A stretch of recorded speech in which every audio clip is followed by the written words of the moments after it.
Hey, what's going on? You know who it is. You know what it is. Alright, you guys. I'm on my way to work, man. I just want to give y'all my assessment of the Jill Scott situation. You know, I love Jill Scott's music.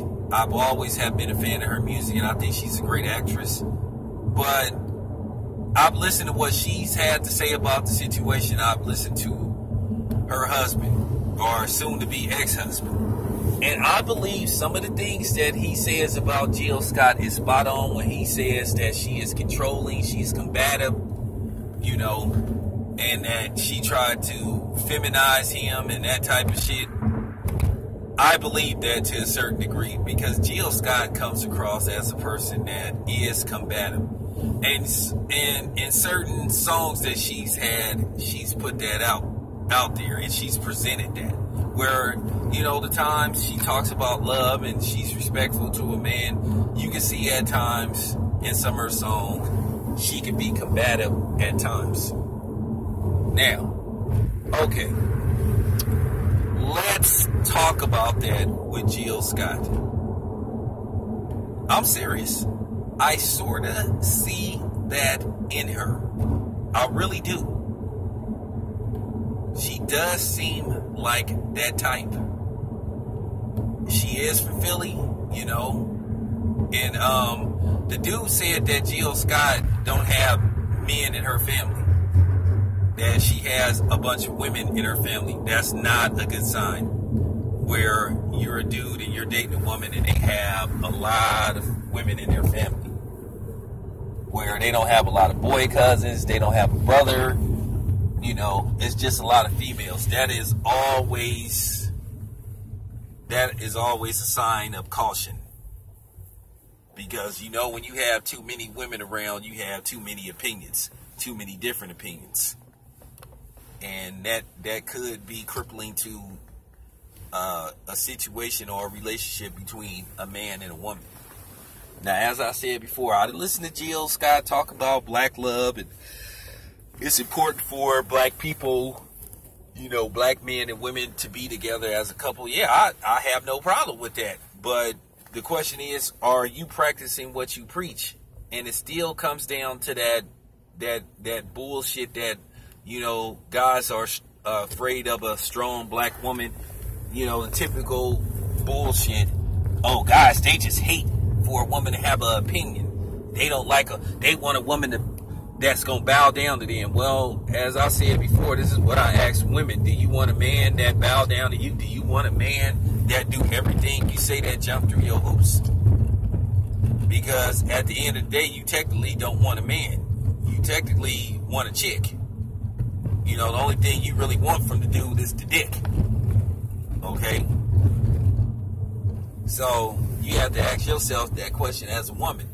And a lot of times with black women, that bothers me a lot, as I stated before, and I will make this very clear. This isn't a bashing black women video. I'm just giving my perspective. Because at the end of the day, I love black women. They have some black women out there with beautiful hearts, beautiful souls, beautiful minds, that's intellectually intelligent and spiritually intelligent. You know, I've met them. And unfortunately, I wasn't smart enough to keep them. So that's my bad. You know, and I'll take responsibility for that. But getting back to Jill Scott, and sometimes with black women, they feel like to, you know, make themselves feel more valuable, they have to tear down their spouse, tear down the man that's with them.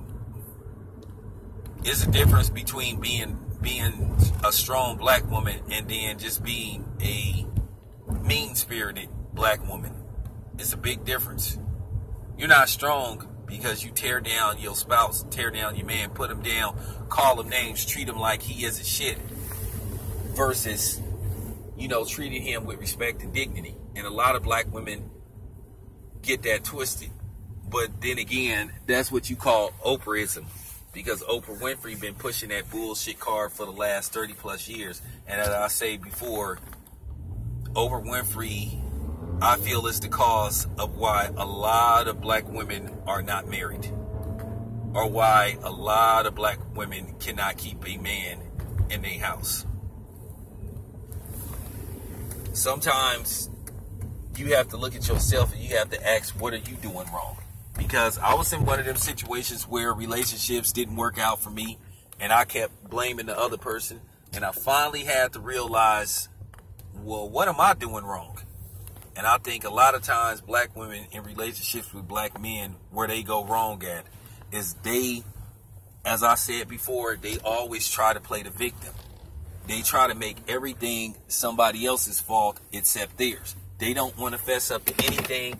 And that's where a lot of relationships in our community go wrong. You know, black women do this, you know, when it comes to men raising their children and shit. A lot of black women do not want their child to grow up seeing the father as the dominating parent in the household, or should I say the alpha male. A lot of women, and particularly black women, do not like a alpha male. They try to pretend and say they do, but a lot of times they don't. A lot of times black women like the weak beta male man. They like having somebody that they can push around. But like I said before, I don't know what the dude did, but I'm just giving my assessment of Jill Scott. I remember the Dave Chappelle Block Party, you know, that movie that he put out where he had a block party. I think it was in Brooklyn, and he had all these performers singing and shit. Pretty nice film. Now, I remember Erykah Badu and Jill Scott was on there. Okay, Erykah Badu had performed first. And one of the dudes, I guess, who was one of the reporters that Dave Chappelle had there, he said, wow, did you see that great performance by Erykah Badu? You know, and dude said, Erykah Badu sounded really good. So when they asked Jill Scott, what did she think of Erykah Badu's performance? She said, yeah, but have you heard me sing? Have you heard me perform? And I kind of like, damn. I was like, damn. So it kind of came across as she was taking a swipe at Erykah Badu, saying, well, I sing way better than her. She could have just said, it was a great performance, and I'm proud of her work and what she does, and she could have left it at that. But she said, no, have you saw me perform? Have you ever heard me sing? So she was telling you right then and there that, hey, I'm better than Erykah Badu. I'm a better singer than Erykah Badu, which Jill Scott is. She is. She is a better singer than Erykah Badu. That's fact. But I just don't think you should have said that. So that's like a telltale sign of Jill Scott's behavior.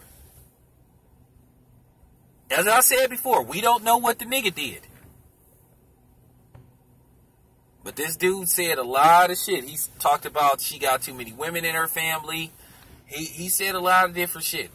So I'm interested in seeing how this is gonna play out.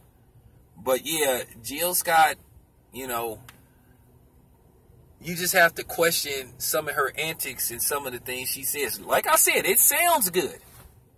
But is she sincere about it? Is she being a person that's sincere about her thoughts on black love and black unity? Or is she just saying it because it's good PR to get the black community to support her, and in particularly black men? Because black men like hearing black women talk like that. It is good to hear black women talk like that, that they're all for, you know, letting a man be a man. But then again, she might not be.